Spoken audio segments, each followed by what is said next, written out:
I now come to my direct tax proposals. In Part A, I have briefly underlined taxation reforms as one of key reforms to realize our vision of Vikasit Bharat.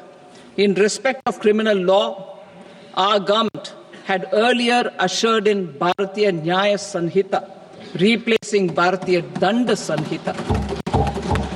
I am happy to inform this august House and the country that for new income tax bill will carry forward the same spirit of Nyaya in its drafting as well. The new bill will be clear and direct in text, with close to half of the present law in terms of both chapters and words. It will be simple to understand for taxpayers and tax administrators, leading to tax certainty and reduced litigation. Reforms, however, are not a destination. They are means to achieve good governance for our people and economy. Providing good governance primarily involves being responsive. The Tirukural captures this in verse 542, which reads, "Vaanokki vaazhum ulagallam, mannavan kol nokki vaazhum kudi," meaning, just as the living beings live expecting rains, citizens live expecting good governance. Our government is committed to keeping an ear to the ground and a finger on the pulse and responding while balancing our national building efforts.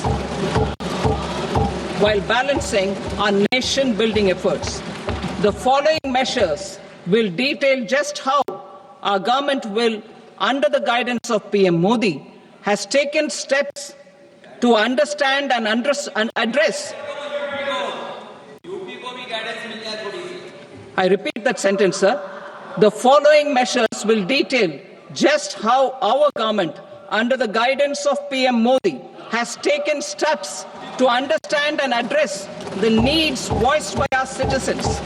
My tax proposals are guided by this spirit. The objectives of my proposals are as follows. Personal income tax reforms with special focus on middle class. Rationalization of TDS and TCS for easing difficulties. Encouraging voluntary compliance. Reducing compliance burden. Ease of doing business.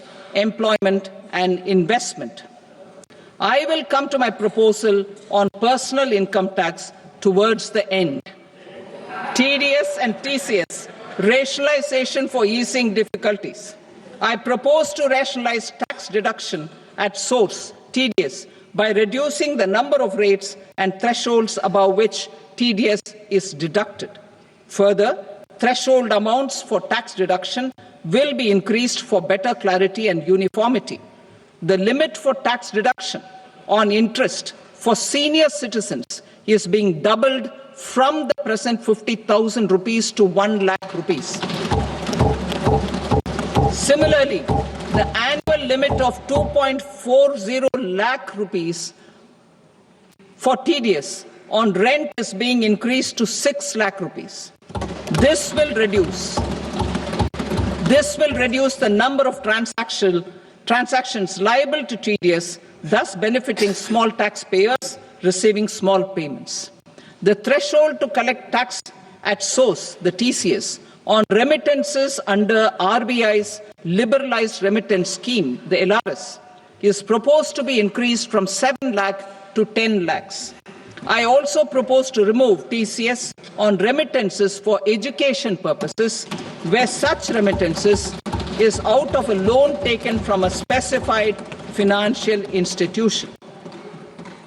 Both TDS and TCS are being applied on any transaction related to sale of goods.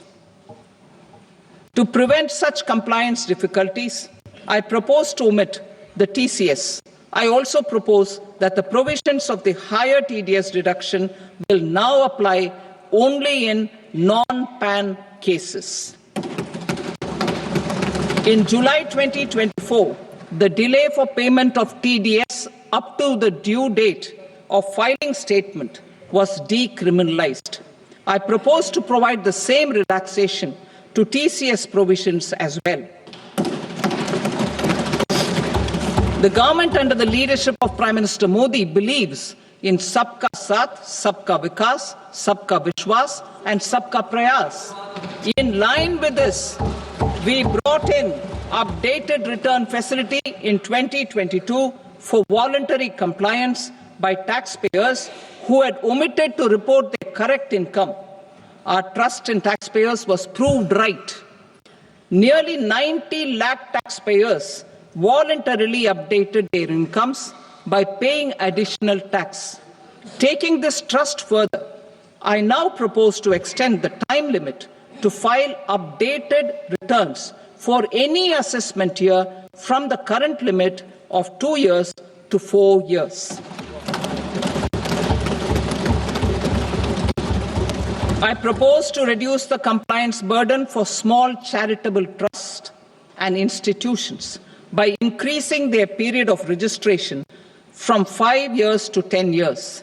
It is also proposed that disproportionate consequences do not arise for minor defaults, such as incomplete applications filed by charitable entities. Presently, taxpayers can claim the annual value of self-occupied properties as nil only on the fulfillment of certain conditions. Considering the difficulties faced by taxpayers, it is proposed to allow the benefit of 2 such self-occupied properties without any condition. To streamline the process of transfer pricing and to provide an alternative to yearly examination, I propose to introduce a scheme for determining arm's length price of international transaction for a block period of 3 years. This will be in line with global best practices. With a view to reduce litigation and provide certainty in international taxation, the scope of safe harbor rules is being expanded. A number of senior and very senior citizens have very old national savings schemes accounts. As interest is no longer payable on such accounts, I propose to exempt withdrawals made from NSS by individuals on or after 29th August 2024. I am also proposing to allow similar treatment to NPS Vatsalya accounts as is available to normal NPS accounts subject to overall limits. In my speech in July 2024, I had promised that all processes, including giving effect to appellate orders, shall be digitalized and made paperless over the next 2 years. So I'm happy to announce that digitalization is being made operational now. In July 2024, we brought in the Vivad Se Vishwas scheme to resolve income tax disputes pending in appeal. The scheme has received a great response, with nearly 33,000 taxpayers having availed of the scheme to settle their disputes. I have a few proposals to promote investment and employment. It is proposed to provide a presumptive taxation regime for non-residents who provide services to a resident company that is establishing or operating an electronics manufacturing facility. I further propose to introduce a safe harbor for tax certainty for non-residents who store components for supply to specified electronics manufacturing units. Presently, the tonnage tax scheme is available only to sea-going ships. The benefits of existing tonnage tax scheme are proposed to be extended to inland vessels registered under the Indian Vessels Act 2021 to promote inland water transport in the country. Extension for incorporation of startups. We continue to support the Indian startup ecosystem. I propose to extend the period of incorporation by 5 years to allow the benefit available to startups which are incorporated before 1/4/2030. In order to attract and promote additional activities in the IFSC, I am inter alia proposing specific benefits to ship leasing units, insurance offices, and treasury centers of global companies which are set up in IFSC. Further, to claim benefits, the cut-off date for commencement in IFSC has also been extended by 5 years to 31/3/2030. Category 1 and Category 2 AIFs are undertaking investments in infrastructure and other such sectors.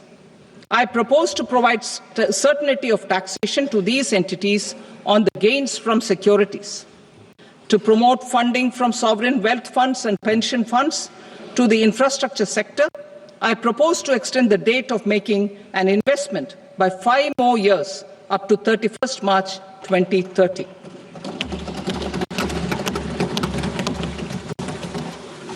Personal income tax reforms with special focus on middle class.